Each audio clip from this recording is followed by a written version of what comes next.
નમસ્કાર વિદ્યાર્થી મિત્રો, આજના લેક્ચરની અંદર આપણે કમ્પેરિઝન ઓપરેટર વિશે શીખવાના છીએ. કમ્પેરિઝન ઓપરેટર એટલે તુલનાત્મક પ્રક્રિયક.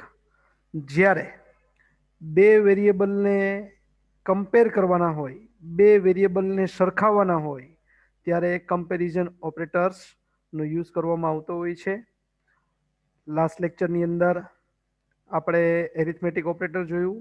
એમાં પણ આપણે શીખાતા કે જ્યારે કોઈ ઓપરેટરનો યુઝ કરવામાં આવે તો એમની સાથે બે એમના સંકાર્ય એટલે કે ઓપરેન્ડ્સની જરૂરિયાત પડતી હોય છે. એવી જ રીતના કમ્પેરિઝન ઓપરેટરની અંદર પણ જ્યારે એ જે ઓપરેટરનો યુઝ કરવામાં આવે છે તો એમની સાથે પણ બે સંકાર્ય એટલે કે ઓપરેન્ડ્સની જરૂર પડે છે.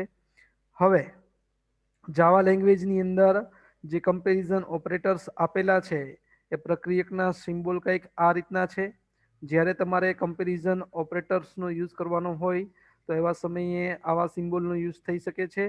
ઇક્વલ માટે ડબલ ઇક્વલની સાઇન છે, નોટ ઇક્વલ માટે એક્સક્લેમેટરી સાઇન અને ઇક્વલની નિશાની છે. ત્યાર પછી લેસ ધેન માટે less than sign, greater than માટે greater than sign, less than equal to અને ગ્રેટર ધેન ઇક્વલ ટુ. તો આવી રીતના 6 સિમ્બોલ આપવામાં આવેલા છે કમ્પેરિઝન ઓપરેટર્સ માટે, તુલનાત્મક પ્રક્રિયકો માટે.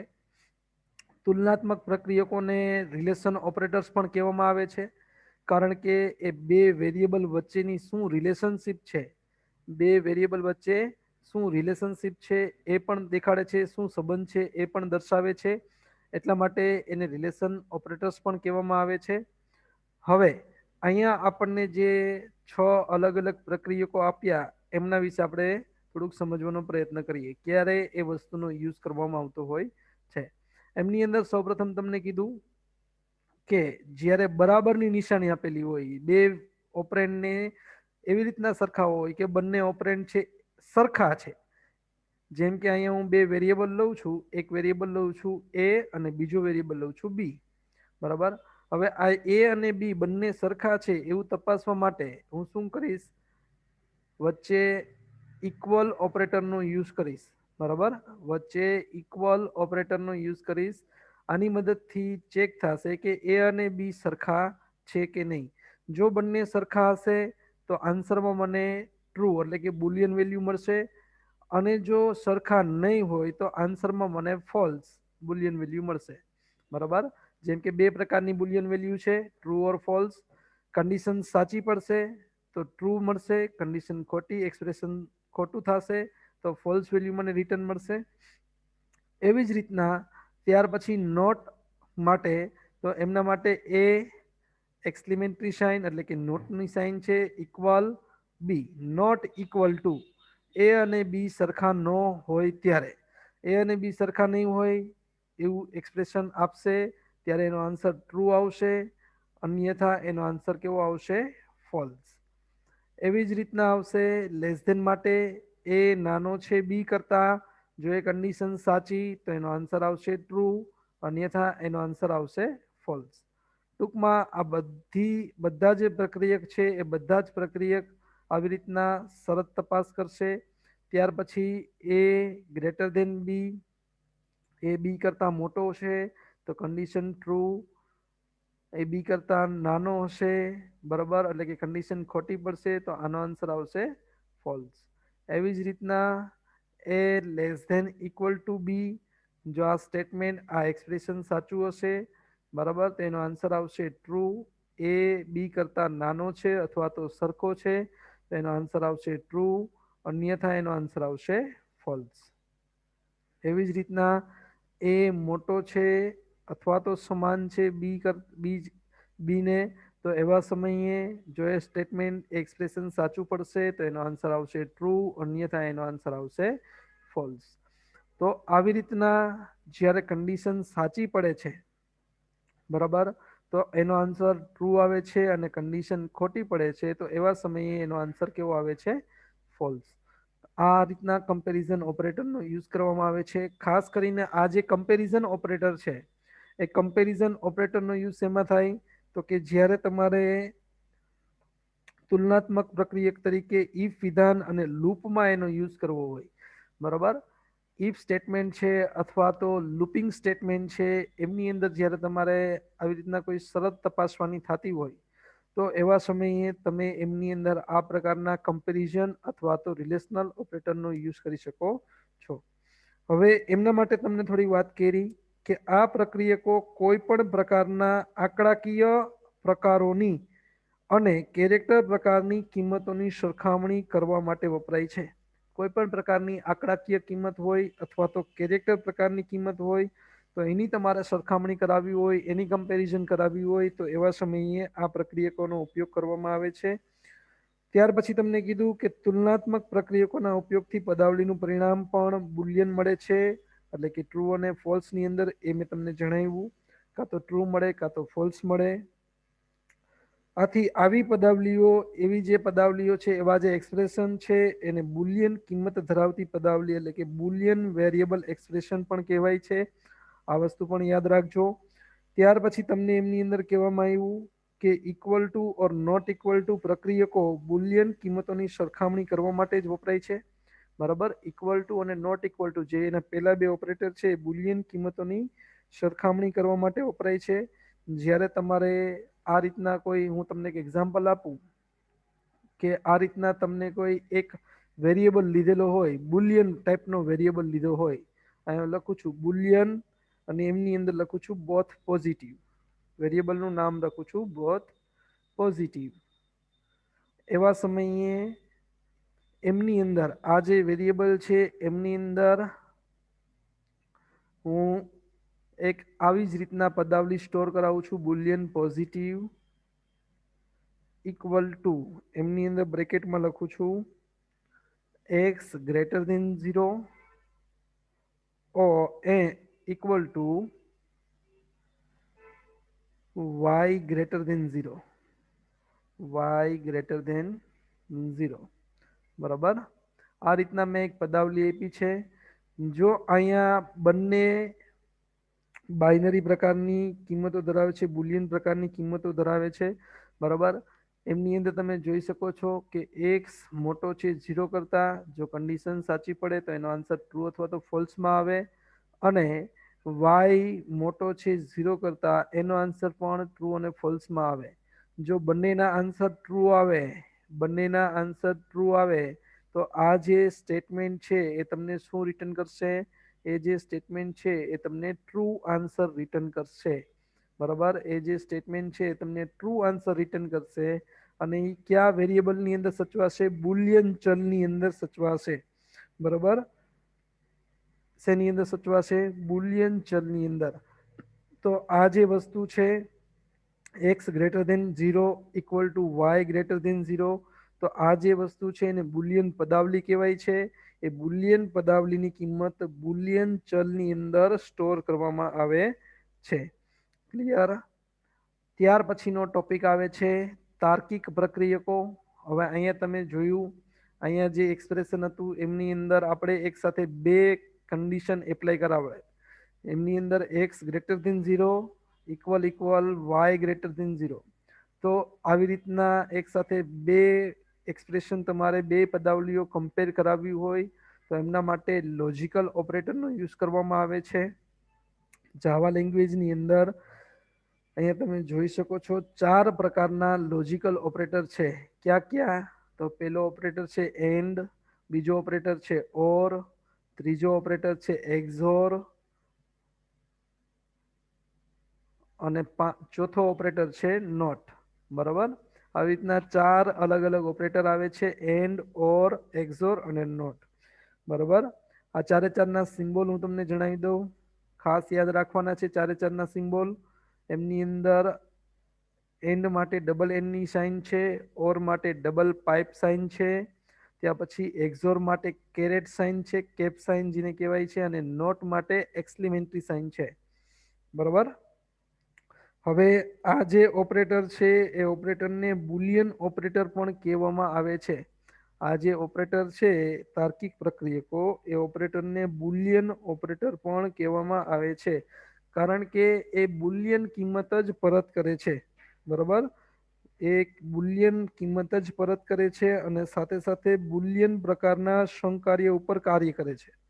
બુલિયન પ્રકારના જે સંકાર્ય છે એમના ઉપર જ કાર્ય કરે છે, એટલે કે સંકાર્ય એટલે કે ઓપરેન્ડ છે એના ઉપર કાર્ય કરે છે અને રિટર્નમાં પણ તમને બુલિયન વેલ્યુ જ આપે છે, એટલા માટે એને બુલિયન ઓપરેટર પણ કહેવામાં આવે છે. હવે એમની અંદર આપણે ચર્ચા કરીએ એન્ડ માટે. સૌપ્રથમ એન્ડ માટે ચર્ચા કરીએ કે જેમ એમની અંદર કહેવામાં આવેલું હોય કે એક સાથે બે કન્ડિશન ચેક કરાવે કે ભાઈ એક્સ ઇક્વલ ઇક્વલ 0, એક્સની કિંમત 0 હોય અને વચ્ચે એનની નિશાની અને વાય ઇક્વલ ઇક્વલ 0. જો બંને કન્ડિશન સાચી પડે, બંને કન્ડિશન સાચી પડે તો જ એનો આન્સર ટ્રુ આવે, અન્યથા એનો આન્સર ફોલ્સ આવશે. બંનેની કિંમત સાચી પડે તો જ એનો આન્સર ટ્રુ આવે, અન્યથા એનો આન્સર ખોટો આવે. જો એ કઈ રૂલ્સ ઉપર કામ કરે છે, કઈ મેથડ ઉપર કામ કરે છે એ તમને સમજાવું. પહેલી કન્ડિશન સાચી, બીજી કન્ડિશન સાચી તો એનો આન્સર સાચો. ત્યાર પછી પહેલી કન્ડિશન સાચી, બીજી કન્ડિશન ખોટી તો એનો આન્સર ખોટો. ત્યાર પછી પહેલી કન્ડિશન ખોટી, બીજી કન્ડિશન સાચી તો એનો આન્સર ખોટો. ત્યાર પછી બે કન્ડિશન ખોટી તો એનો આન્સર ખોટો. આ રીતના એન્ડ છે એ કામ કરે છે. આ એનું ટ્રુથ ટેબલ કહેવાય છે. બંને કન્ડિશન જ્યારે સાચી પડે ત્યારે જ એનો આન્સર સાચો આવે, અન્યથા એનો આન્સર કેવો આવે છે? ખોટો. બરાબર. ત્યાર પછી આપણે સમજવાનું છે તાર્કિક પ્રક્રિયક ઓર માટે. તાર્કિક પ્રક્રિયક ઓર માટે એમની નિશાની મેં તમને કીધી ડબલ પાઇપ સાઇન છે. બરાબર. એમની અંદર પણ આ જ રીતના કન્ડિશન એપ્લાય કરવાની હોય છે. જેમ કે એમની અંદર તમને કહું એક્સ ઇક્વલ 0 ઓર વાય ઇક્વલ 0, એક્સ ઇક્વલ 0 ઓર વાય ઇક્વલ 0.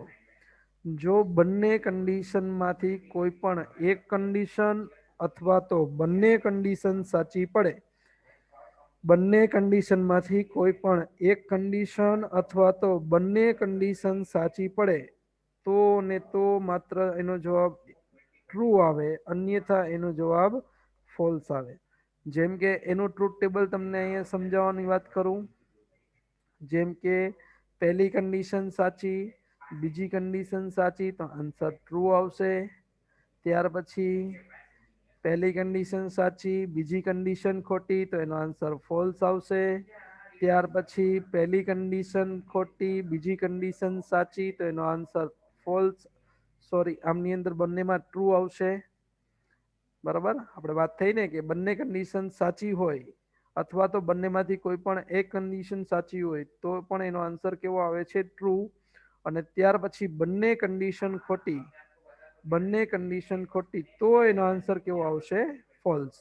બરાબર. ફરી પાછું કહું છું, બંને કન્ડિશન સાચી તો આન્સર ટ્રુ, બંનેમાંથી કોઈ પણ એક કન્ડિશન સાચી એટલે કે પહેલી કન્ડિશન સાચી, બીજી કન્ડિશન ખોટી તો આન્સર ટ્રુ આવશે. પહેલી કન્ડિશન ખોટી, બીજી કન્ડિશન સાચી તો પણ આન્સર ટ્રુ આવશે, અને બે કન્ડિશન ખોટી તો પણ આન્સર શું આવશે? એનો ફોલ્સ. બે કન્ડિશન ખોટી તો એનો આન્સર શું આવશે? ફોલ્સ. આ છે ઓર માટે. ત્યાર પછી આવે છે એક્ઝોર માટે. બરોબર. ત્યાર પછી એના માટે આવે છે એક્ઝોર માટે. એના માટે થોડું સમજી લઈએ એક્ઝોર શું છે. બરાબર. એક્ઝોરની અંદર ઓર કરતા અલગ છે. બરાબર. થોડુંક જ અલગ છે, જાજુ અલગ નથી. એમની અંદર બે કન્ડિશન જ્યારે તમે યુઝમાં લીધી હોય, જેમ કે આ રીતના X equal equal 0, XOR caret sign છે એક્ઝોરની, વાય ઇક્વલ ઇક્વલ 0. જો બંને કન્ડિશન સાચી પડે અથવા તો બંને કન્ડિશન ખોટી પડે તો એનો આન્સર કેવો આવશે? ફોલ્સ. માનો કે પહેલી કન્ડિશન ખોટી, બીજી સોરી પહેલી કન્ડિશન સાચી, બીજી કન્ડિશન સાચી તો એનો આન્સર આવશે ફોલ્સ. બંનેમાંથી કોઈ પણ એક કન્ડિશન ફરજિયાત ટ્રુ હોવી જોઈએ અને બંનેમાંથી કોઈ પણ એક કન્ડિશન ફરજિયાત ફોલ્સ હોવી જોઈએ તો જ એનો આન્સર ટ્રુ આવે, અન્યથા એનો આન્સર ફોલ્સ આવશે. જેમ કે પહેલી કન્ડિશન સાચી, બીજી સાચી તો ફોલ્સ. એવી જ રીતના પહેલી કન્ડિશન સાચી, બીજી કન્ડિશન ખોટી તો એનો આન્સર આવશે ટ્રુ. એવી રીતના પહેલી કન્ડિશન ખોટી, બીજી કન્ડિશન સાચી, તો એનો આન્સર આવશે ટ્રુ. અને એવી જ રીતના બંને કન્ડિશન ખોટી, તો આન્સર આવશે ફોલ્સ. આ વાત છે એક્ઝોર માટેની. આ વાત શેના માટેની છે? એક્ઝોર માટેની. ત્યાર પછી તમને કીધું છે તાર્કિક પ્રક્રિયક નોટ માટે. તાર્કિક પ્રક્રિયક નોટ છે તે એક પદી પ્રક્રિયક છે, એટલે એને યુનારી ઓપરેટર તરીકે પણ ઓળખવામાં આવે છે. તેનું પરિણામ પૂરકમાં એટલે કે કોમ્પ્લિમેન્ટ પરિણામે છે, કોમ્પ્લિમેન્ટ સ્વરૂપે આવે છે. બરોબર. જેમ કે આપણે ગણની અંદર તમે શીખા હશો કે એની કિંમત, એ ગણની અંદર જે કઈ કિંમત આવેલી હોય એમાંથી તમારે એ ડેશ શોધવો હોય. બરોબર. એમાંથી તમારે એ ડેશ શોધવો હોય, તો એ ડેશ શોધવા માટે શું કરવાનું? તો કે જે સાર્વત્રિક ગણ છે એ સાર્વત્રિક ગણમાંથી એ ગણમાં હોય એ કિંમત નહીં લખવાની, અને બાકી સાર્વત્રિક ગણમાં જે કઈ કિંમત આવેલી હોય એ બધી લખવાની. એને એ ડેશ કહેવાય. બરાબર. આપણે સંભાવનાની અંદર કદાચ તમે શીખા હશો કે એ ડેશ તમારે મેળવવો હોય તો એનું ફોર્મ્યુલા શું? તો કે 1 - a, એટલે એ ડેશ મળે. તો અહીંયા એ જ વસ્તુ છે, કોમ્પ્લિમેન્ટ તમને મળશે. બરોબર.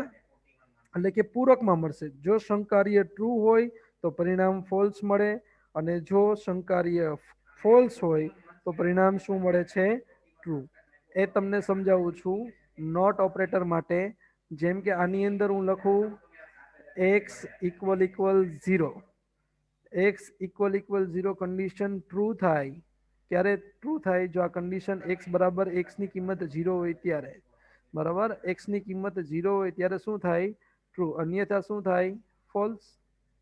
પણ એનાથી રિવર્સમાં લગાડી દઉં, હું અહીંયા નોટ ઓપરેટરનો યુઝ કરું આગળ. હવે x = 0, તો એ કન્ડિશન ટ્રુ થાય. બરોબર. આ કન્ડિશન ટ્રુ થઈ, પણ આગળ નોટની સાઇન મૂકી છે. આ કન્ડિશન ટ્રુ થઈ, પણ આગળ શેની સાઇન મૂકી છે? નોટની સાઇન. તો એનો આન્સર શું આવશે? ફોલ્સ. કન્ડિશન ટ્રુ થઈ. બરાબર. તો આન્સર શું આવશે? ફોલ્સ. બરાબર. અને એવી જ રીતના કન્ડિશન ફોલ્સ થઈ તો આન્સર શું આવશે? ટ્રુ. બરાબર. x = 0, જો x ની કિંમત 0 હોય તો એ કન્ડિશન સાચી પડી, પણ આગળ નોટની સાઇન છે તો ખોટું પડશે. અને x = 0 નથી તો એ કન્ડિશન ખોટી પડશે. x = 0 નથી તો કન્ડિશન કેવી પડશે?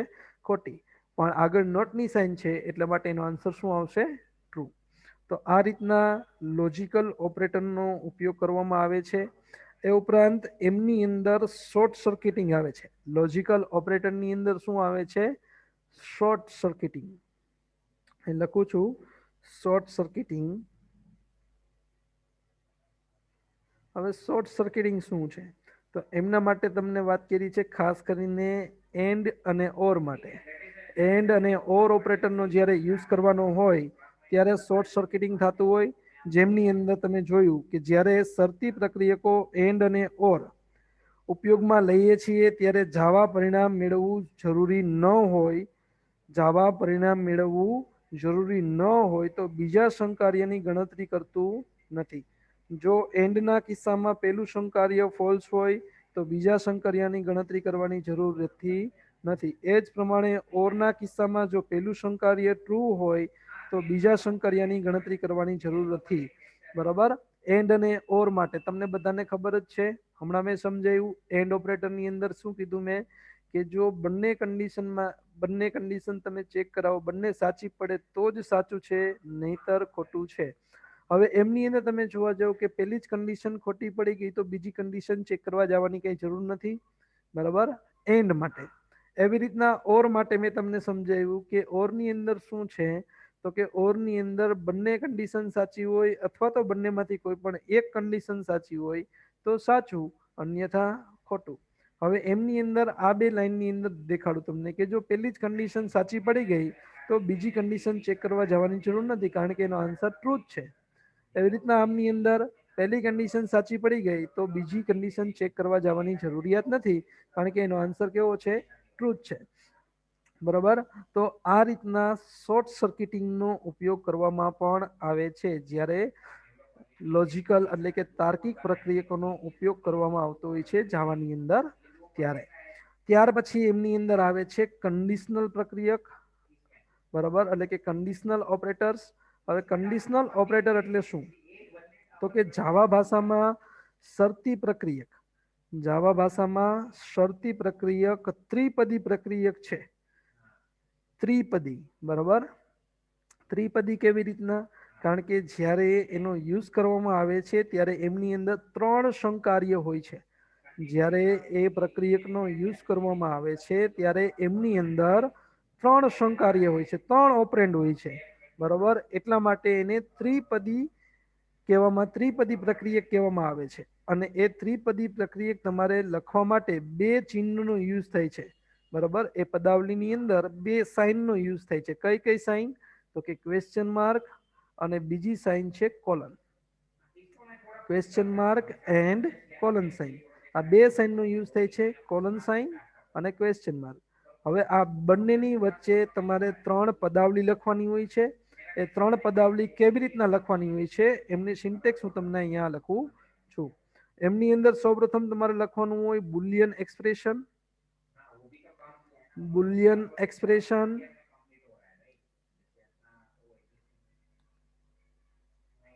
ત્યાર પછી ક્વેશ્ચન માર્ક, ત્યાર પછી તમારે લખવાનું હોય એક્સપ્રેશન 1, અને ત્યાર પછી કોલન સાઇન, ત્યાર પછી તમારે લખવાનું હોય એક્સપ્રેશન 2.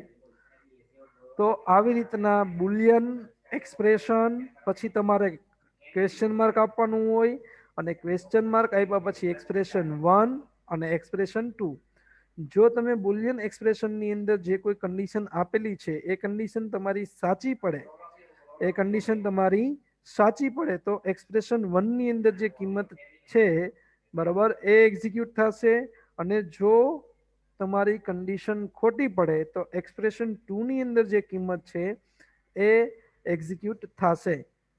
જેમ કે અહીંયા તમને એક એક્ઝામ્પલ આપું, જેમ કે એમની અંદર લખું છું n mod by 2 equal 0, n mod by 2 equal 0. ત્યાર પછી ક્વેશ્ચન માર્ક કરું છું અને ત્યાર પછી હું લખું છું number is even, number is even, અને પછી કોલન સાઇન, અને પછી લખું છું number is odd, number is odd, બરાબર.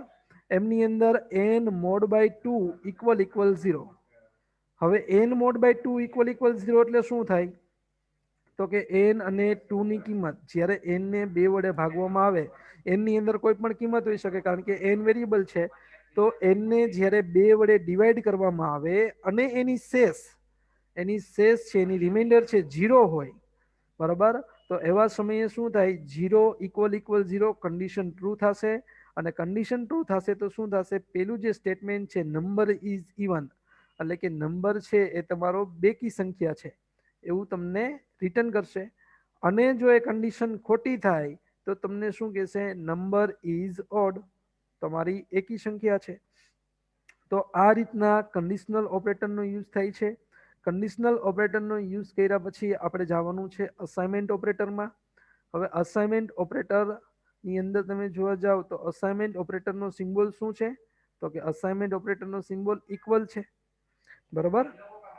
જાવામાં જે પદાવલી અસાઇનમેન્ટ પ્રક્રિયક ધરાવતી હોય તેને સામાન્ય રીતે અસાઇનમેન્ટ સ્ટેટમેન્ટ કહેવામાં આવે છે. આપણે એક વખત ચલ ઘોષિત કરીએ તે પછી આપણે તેને અસાઇનમેન્ટ પ્રક્રિયક વડે દર્શાવીએ છીએ, બરાબર. કોઈ પણ આપણે વેરિયેબલ જ્યારે ડિક્લેર કરીએ છીએ ત્યારે તેમને આપણે અસાઇનમેન્ટ પ્રક્રિયક વડે દર્શાવીએ છીએ. જાવામાં કોઈ ચલની અંદર ડેટા મેળવવાની એક રીત અસાઇનમેન્ટ સ્ટેટમેન્ટ છે. જાવાની અંદર ડેટા મેળવવાની કોઈ એક રીત અસાઇનમેન્ટ સ્ટેટમેન્ટ છે. અસાઇનમેન્ટ સ્ટેટમેન્ટનું સ્વરૂપ તમને દેખાડું છું કે એની સિન્ટેક્સ શું છે, એમની અંદર તમારે શું લખવાનું હોય, કઈ રીતના લખવાનું હોય. તો એમના માટે એની સિન્ટેક્સ તમને આપું છું. સૌપ્રથમ તમારે બ્રેકેટની અંદર વેરિયેબલ, એટલે કે પહેલા વેરિયેબલ લખવાનું હોય, અને ત્યાર પછી ઇક્વલની નિશાની, અને ત્યાર પછી એમની અંદર લખવાની હોય એક્સપ્રેશન, બરાબર. એમની અંદર એક્સપ્રેશન આ રીતના. ફોર એક્ઝામ્પલ કે હું અહીંયા લખું a equal to B plus C, a equal to B plus C, તો બી અને સી નો ટોટલ છે એ શેમાં અસાઇન થશે? એની અંદર બી અને સી નો ટોટલ છે એ શેમાં અસાઇન થશે, એની અંદર. ત્યાર પછી તમને કીધું કે જ્યારે અસાઇનમેન્ટ વિધાનનો અમલ થાય છે ત્યારે સૌપ્રથમ ઇક્વલ ચિહ્નની જમણી બાજુની પદાવલીની કિંમત શોધવામાં આવે છે અને તે પરિણામને ચિહ્ન ઇક્વલ ચિહ્નની ડાબી બાજુના ચલમાં મૂકવામાં આવે છે. બરાબર, એટલે કે બી અને સી છે એ જમણી બાજુની કિંમત છે, સૌપ્રથમ એને શોધવામાં આવે છે અને ત્યાર પછી એ જે કિંમત છે એ ડાબી બાજુ આવેલો ચલ છે, એટલે કે આ જે વેરિયેબલ છે એમની અંદર એ કિંમત મૂકવામાં આવે છે. આ વસ્તુ યાદ રાખવાની છે. ત્યાર પછી તમને કીધું કે જ્યારે પદાવલીની જમણી બાજુ કોઈ પણ ચલ વાપરવામાં આવે છે ત્યારે તેનો અર્થ એ છે કે ચલમાં કિંમત સંગ્રહ કરેલી છે. જ્યારે અસાઇનમેન્ટ સ્ટેટમેન્ટની ડાબી બાજુએ ચલ વાપરવામાં આવે છે ત્યારે તે કોઈ મેમરી સ્થાનાંકનો નિર્દેશ કરે છે. કોઈ મેમરી સ્થાનાંક એટલે કે મેમરી પોઝિશનની અંદર. આપણે પહેલા પણ વાત થઈ હતી કે મેમરીની અંદર આપણે કોઈ ડેટા સ્ટોર કરાવીએ છીએ ત્યારે એ કોઈ એક લોકેશન ઉપર સ્ટોર થાય છે અને એ એક લોકેશન તમને આપે છે. હવે એ દર વખતે એ કઈ વસ્તુ કઈ જગ્યા ઉપર સ્ટોર થઈ છે એના કરતા આપણે એ મેમરી સ્થાનાંક આપી દઈએ, એટલે કે આપણે વેરિયેબલ બનાવીએ છીએ કે જેથી કરીને દર વખતે આપણે એ નંબર યાદ નથી રાખવો પડતો, કોડ યાદ નથી રાખવો પડતો. એની જગ્યાએ આપણે એક વેરિયેબલ યાદ રાખીએ છીએ કે આ જગ્યા ઉપર આ ડેટા સ્ટોર કરાયેલો છે, જેને ચલનું નામ આપેલું હોય છે, જેમાં કિંમત મૂકવામાં આવે છે. આથી પદાવલીની ડાબી બાજુના ચલને એલ વેલ્યુ કહેવામાં આવે છે, જે મેમરી સ્થાનાંકનો નિર્દેશ કરે છે. આ પણ ખાસ યાદ રાખજો, જે ડાબી બાજુ વસ્તુ આવેલી છે ઇક્વલની ડાબી બાજુ એને એલ વેલ્યુ કહેવાય છે અને તે મેમરી સ્થાનાંકનો નિર્દેશ કરે છે. ત્યાર પછી કીધું કે સામાન્ય રીતે અસાઇનમેન્ટ સ્ટેટમેન્ટની જમણી બાજુની પદાવલીનો પ્રકાર ડાબી બાજુના ચલના પ્રકાર જેવો હોવો જોઈએ. એટલે કે આ જે વસ્તુ છે, ફોર એક્ઝામ્પલ કે હું તમને અહીંયા કહું કે અહીંયા આપણે આવી રીતના કર્યું ઇન્ટીજર એ અને ત્યાર પછી હું એ લખું ફ્લોટ બી અને સી. આ વસ્તુ હું કરું અને ત્યાર પછી હું આ એક્સપ્રેશન આપું A equal to B plus C. હવે તમે અહીંયા જોઈ શકો છો બી અને સી નો ડેટા ટાઈપ છે ફ્લોટ અને ડાબી બાજુ જે આવેલો છે એનો ડેટા ટાઈપ છે ઇન્ટીજર. તો અહીંયા તમને એ વાત કરી છે કે ઇક્વલની ડાબી બાજુ અને જમણી બાજુના બંને જે સંકાર્ય છે એનો ડેટા ટાઈપ એક સરખો હોવો જોઈએ. જો ડેટા એક સરખો ન હોય તો એવા સમયે સમસ્યા થતી હોય છે. સમસ્યા ક્યારે થાય એ તમને સમજાવું. ફોર એક્ઝામ્પલ કે અહીંયા તમને જોઈ શકો છો કે ફ્લોટ છે એની જગ્યાએ હું શોર્ટ કરી નાખું. અહીંયા ડેટા ટાઈપ મેં શોર્ટ કર્યો છે, શોર્ટ બી કોમા સી. તો એવા સમયે શું થાય, આનો ડેટા ટાઈપ નાનો છે અને આનો ડેટા ટાઈપ મોટો છે. જમણી બાજુ નાનો ડેટા ટાઈપ છે અને ડાબી બાજુ મોટો ડેટા ટાઈપ છે.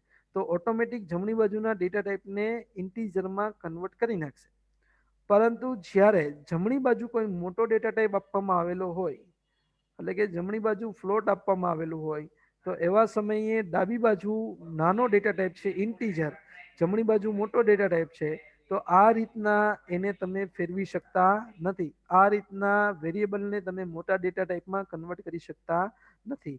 તો એવા સમયે તમારો પ્રોગ્રામ, તમારું એક્સપ્રેશન છે ઘણી વખત ભૂલ મેસેજ પણ આપશે, એરર મેસેજ પણ આપશે. તો એવા સમયે ખાસ ધ્યાનમાં રાખવાનું છે કે એનું રૂપાંતર થઈ શકતું નથી. એવા સમયે એરર મેસેજ આવશે. ત્યાર પછી તમને એમની અંદર શોર્ટ હેન્ડ અસાઇનમેન્ટ ઓપરેટર વિશે પણ વાત કરી છે. બરાબર, અસાઇનમેન્ટ ઓપરેટરની અંદર શોર્ટ હેન્ડ અસાઇનમેન્ટ ઓપરેટર કે જાવા ભાષા પણ સી ભાષાની જેમ જ અસાઇનમેન્ટ શોર્ટ હેન્ડ આવૃત્તિ પૂરી પાડે છે. તે ટાઈપ કરવાનો સમય બચાવે છે. તેનું સ્વરૂપ કેવી રીતના હોય છે એ તમને સમજાવું છું. જ્યારે શોર્ટ હેન્ડ અસાઇનમેન્ટ ઓપરેટરનો યુઝ કરો છો ત્યારે તમારે કઈ રીતના લખવાનું હોય છે એ તમને લખી દઉં છું. એનું સિન્ટેક્સ એમના માટે સૌપ્રથમ તમારે લખવાનું હોય અહીંયા વેરિયેબલ, ત્યાર પછી ઓપરેટર, ત્યાર પછી ઇક્વલ અને ત્યાર પછી તમારે કોઈ પણ એક્સપ્રેશન લખવાનું હોય એ. બરોબર, હવે આને સિમ્પ્લિફાય કેવી રીતના થાય એ કોને સમાન છે, તો અહીંયા લખવાનું તમારે વેરિયેબલ, ત્યાર પછી અહીંયા લખવાનું સૌપ્રથમ વેરિયેબલ, પછી બરાબરની નિશાની, પછી એમની અંદર અહીંયા લખું છું ઓપરેટર, સોરી પાછું લખું છું વેરિયેબલ, પછી ઓપરેટર આવશે, કોઈ પણ ઓપરેટર જે આપણે યુઝ કરેલો છે એ, અને ત્યાર પછી એક્સપ્રેશન આવશે. જેમ કે હું અહીંયા નીચે લખું છું એનું એક્ઝામ્પલ સ્વરૂપે કે a પ્લસ ઇક્વલ બી કરું, a પ્લસ ઇક્વલ બી, તો એનો આન્સર મને શું થશે, એટલે કે એ કોને સમાન થશે, તો કે આ વસ્તુને સમાન થશે, a equal to a plus B. બરાબર, a equal to a plus B, એટલે કે એની જે જૂની કિંમત છે એ બીની કિંમત સાથે એડ થશે, અને ત્યાર પછી એ આખી કિંમત એ એની અંદર સ્ટોર થશે. બરાબર, જેમ કે અહીંયા હું એ ની કિંમત આપું છું, એની કિંમત છે 10 અને બી ની કિંમત છે 15. એની કિંમત છે 10 અને બી ની કિંમત છે 15. તો એવા સમયે આ એક્સપ્રેશન પછી હવે એની કિંમત કેટલી થઈ જશે, તો કે એની કિંમત 25 થઈ જશે. આ એક્સપ્રેશન પછી એની નવી કિંમત કેટલી થઈ જશે, 25. તો આ રીતના શોર્ટ હેન્ડ અસાઇનમેન્ટ ઓપરેટરનો તમારે યુઝ કરવો હોય તો તમે કરી શકો છો. એમના માટે આપણે જે એરિથમેટિક ઓપરેટર જોયા, જે આપણે કે કન્ડિશનલ ઓપરેટર જોયા, એ દરેક ઓપરેટરનો યુઝ અહીંયા કમ્પેરિઝન ઓપરેટરનો યુઝ છે એ તમે ત્યાં કરી શકો છો. બરાબર, લોજિકલ ઓપરેટર જોયા, એ દરેક ઓપરેટરનો તમે ત્યાં યુઝ કરી શકો છો શોર્ટ હેન્ડ અસાઇનમેન્ટ ઓપરેટરની અંદર. એના ઉપરથી હું તમને અહીંયા એક શીખવાડું છું કે a equal B, a equal B અને a ટ્રિપલ ઇક્વલ બી, આ ત્રણેયનો મિનિંગ તમને સમજાવું છું. પેલું જે છે એક્સપ્રેશન, એમની અંદર શું થશે, બી ની જે વેલ્યુ છે એ એમાં સ્ટોર થાય છે. બીજા એક્સપ્રેશનની અંદર બેની કમ્પેરિઝન થાય છે, એ અને બી સરખા છે કે નહીં, સરખા હશે તો ટ્રુ આન્સર આપશે, સરખા નહીં હોય તો ફોલ્સ આન્સર આપશે. ત્યાર પછી તમે જુઓ છો તો એમના પછીના એક્સપ્રેશનની અંદર એ ટ્રિપલ ઇક્વલ બી, એટલે એ જે એક્સપ્રેશન છે એનું સોલ્યુશન કંઈક આવી રીતના થશે, એ ઇક્વલ બી, એટલે કે એ ઇક્વલ બી નો આન્સર એની અંદર સ્ટોર થશે. આ ત્રીજા એક્સપ્રેશનનો આન્સર છે. બરાબર, તો આ રીતના તમે શોર્ટ હેન્ડ અસાઇનમેન્ટ ઓપરેટર પણ યુઝ કરી શકો છો. હવે લાસ્ટમાં આપણે જોયું, બરાબર, અસાઇનમેન્ટ ઓપરેટરની અંદર કે બંને બાજુના ઓપરેટર એક સરખા ઓપરેન્ડ છે એની ડેટા ટાઈપ એક સરખા પ્રકારની હોવી જોઈએ. જો બંને સાઈડના ડેટા ટાઈપ એક સરખા ન હોય તો તમારે એનો ડેટા ટાઈપ કન્વર્ટ કરવો પડે, અને એ જે કન્વર્ટ કરવાની પ્રક્રિયા છે એ પ્રક્રિયાને કહેવામાં આવે છે ટાઈપકાસ્ટ. બરાબર, એ જે કન્વર્ટ કરવાની પ્રક્રિયા છે એને શું કહેવામાં આવે છે, ટાઈપકાસ્ટ. હવે કઈ રીતના ટાઈપકાસ્ટ થઈ શકે છે એનું એક તમને અહીંયા એક્ઝામ્પલ આપું છું. ફોર એક્ઝામ્પલ કે ઇન્ટીજર એ છે અને શોર્ટ બી છે. બરાબર, બે વેરિયેબલ લીધા છે, ઇન્ટીજર એ અને શોર્ટ બી. હવે એની અંદર મેં કિંમત સાચવી છે 17. એની અંદર મેં કેટલી કિંમત સાચવી, 17. અને ત્યાર પછી એમની અંદર હું આ સ્ટેટમેન્ટ યુઝ કરું છું, બી ઇક્વલ એ. તો અહીંયા તમે જોઈ શકો છો જમણી બાજુ છે એ મોટો ડેટા ટાઈપ છે અને ડાબી બાજુ છે એ નાનો ડેટા ટાઈપ છે. તો ઇન્ટીજરનું ક્યારેય શોર્ટમાં કન્વર્ટ કરી શકાય નહીં. બરાબર, એટલે કે આ રીતના અહીંયા જે વેરિયેબલ છે, અહીંયા જે વેરિયેબલ છે એની આપણે વાત કરી એ પ્રમાણે કે જમણી બાજુ જે વસ્તુ આવેલી છે એ ઇન્ટીજર પ્રકારની છે, જે મોટો ડેટા ટાઈપ છે, અને એ મોટા ડેટા ટાઈપની કિંમત ક્યારેય નાના ડેટા ટાઈપની અંદર સાચવી શકાતી નથી. તો એવા સમયે આ જે એક્સપ્રેશન છે એને તમારે ચેન્જ કરવું પડે, એનો ટાઈપ ચેન્જ કરવો પડે, અને એ જે ટાઈપ ચેન્જ કરવા માટે આગળ બ્રેકેટમાં આપણે લખીએ છીએ શોર્ટ. બરાબર, એ બ્રેકેટની અંદર આપણે લખશું શોર્ટ. હવે આ જે વસ્તુ થઈ એ શું થયું, તો કે એ છે એ ઇન્ટીજરમાંથી હવે શોર્ટ થઈ ગયો. હવે તમે એને બી ની અંદર સાચવી શકો. તો આ જે પ્રવૃત્તિ કરી એ પ્રવૃત્તિને કહેવામાં આવે છે ટાઈપકાસ્ટિંગ. આ જે પ્રવૃત્તિ કરી એ પ્રવૃત્તિને શું કહેવામાં આવે છે, ટાઈપકાસ્ટિંગ. ત્યાર પછીનો ટોપિક તમને આપ્યો છે સહચરિતા અને એસોસિએટિવિટી. બરાબર, સહચરિતા અને એસોસિએટિવિટી, એમની અંદર તમારે શું સમજવાનું છે, તો કે આપણે જે આ બધા ઓપરેટર્સ જોયા એ ઓપરેટર્સ કઈ રીતના જ્યારે એક સાથે એક જ એક્સપ્રેશનની અંદર આપેલા હોય તો કઈ રીતના એનું સોલ્યુશન થવાનું ચાલુ થશે એમના માટેની વાત કરી છે. જો એમાં કીધું કે જ્યારે પદાવલીમાં એક સમાન પ્રિસિડન્સ ધરાવતા બે પ્રક્રિયકો હોય, બરાબર, એક સમાન પ્રિસિડન્સ ધરાવતા બે પ્રક્રિયકો હોય તો એવા સમયે પદાવલીની ગણતરી કઈ રીતના કરવી, એની એસોસિએટિવિટી કેવી રીતના કરવી, જમણી બાજુથી ડાબી બાજુ કરવાનું કે ડાબી બાજુથી જમણી બાજુ, બરાબર. જેમ કે અહીંયા આવી રીતના આપેલું છે, અહીંયા આવી રીતના આપેલું છે a equal to a plus B plus C. તો આ એક્સપ્રેશનની અંદર તમે જોઈ શકો છો બે પ્લસ આપેલા છે. તો બે પ્લસ આપેલા છે તો એવા સમયે આની શરૂઆત ગણવાની ક્યાંથી કરવી, a પ્લસ બી પહેલા ગણવું કે પહેલા સી પ્લસ બી ગણવું, બરાબર. તો કોમ્પ્યુટરની અંદર જાવા લેંગ્વેજની અંદર એ વસ્તુ સેટ કરેલી છે કે જ્યારે એક એક્સપ્રેશનની અંદર એક સરખા ઓપરેટરનો યુઝ કરવામાં આવેલો હોય ત્યારે એની એસોસિએટિવિટી પ્રમાણે એ છે એ કેલ્ક્યુલેશન કરવામાં આવતું હોય છે. હવે એની એસોસિએટિવિટી કઈ દિશામાં, એટલે કે ડાબી બાજુથી જમણી બાજુમાં અથવા તો જમણી બાજુથી ડાબી બાજુ કાર્ય કરવાનું છે તે નક્કી કરે છે. મોટા ભાગના કિસ્સામાં એસોસિએટિવિટી ડાબી બાજુથી જમણી બાજુ હોય છે, જ્યારે એક પદી કાર્યો અને અસાઇનમેન્ટમાં તે જમણી બાજુથી ડાબી બાજુ હોય છે. એટલે કે યુનારી ઓપરેટર હોય ત્યારે એની એસોસિએટિવિટી બરાબર જમણી બાજુથી ડાબી બાજુ હોય, અને જ્યારે અસાઇનમેન્ટ ઓપરેટર હોય ત્યારે એની એસોસિએટિવિટી જમણી બાજુથી ડાબી બાજુ હોય છે. બાકીના બધા ઓપરેટરની અંદર તમે જોવા જાઓ, મોટાભાગના ઓપરેટરની અંદર તો એની એસોસિએટિવિટી ડાબી બાજુથી જમણી બાજુ તરફની હોય છે. તમને એમનું એક ટેબલ અહીં બનાવીને દેખાડું. સૌપ્રથમ એમની અંદર લખું છું ઓપરેશન, એના માટેના ઓપરેટર અને એમના માટેની એસોસિએટિવિટી. હવે એમની અંદર અહીંયા ઓપરેશનની અંદર લખું છું યુનારી ઓપરેશન હોય ત્યારે તો એમની અંદર કઈ કઈ વસ્તુ આવે તો કે પ્લસ પ્લસ, માઇનસ માઇનસ, ત્યાર પછી ખાલી માઇનસ, ખાલી પ્લસ, બરોબર, અને ટાઈપકાસ્ટ. આ બધી વસ્તુને યુનારી ઓપરેટર કહેવામાં આવે છે. અને એની એસોસિએટિવિટી કેવી હોય છે, રાઈટ ટુ લેફ્ટ. હું અહીં લખું છું શોર્ટમાં R2L, રાઈટ ટુ લેફ્ટ. ત્યાર પછી આવે છે મલ્ટિપ્લિકેશન, ડિવિઝન અને મોડ્યુલ, બરાબર. મલ્ટિપ્લિકેશન શોર્ટમાં લખું છું મલ્ટિપ્લિકેશન, ડિવિઝન એન્ડ મોડ્યુલ, બરાબર. તો એવા સમયે શું થશે તો કે એવા સમયે આની અંદર એની સાઇન છે, ઓપરેટરની નિશાની છે ગુણાકારની નિશાની, ત્યાર પછી ડિવિઝનની નિશાની અને ત્યાર પછી મોડ્યુલની નિશાની, બરાબર. એની એસોસિએટિવિટી કેવી છે, લેફ્ટ ટુ રાઈટ છે, R2L ટુ R. ત્યાર પછી આવે છે એડિશન, અને ત્યાર પછી એમની અંદર જ સબટ્રેક્શન, એડિશન અને સબટ્રેક્શન હોય ત્યારે, એટલે કે પ્લસ અને માઇનસ હોય ત્યારે L ટુ R એની એસોસિએટિવિટી છે.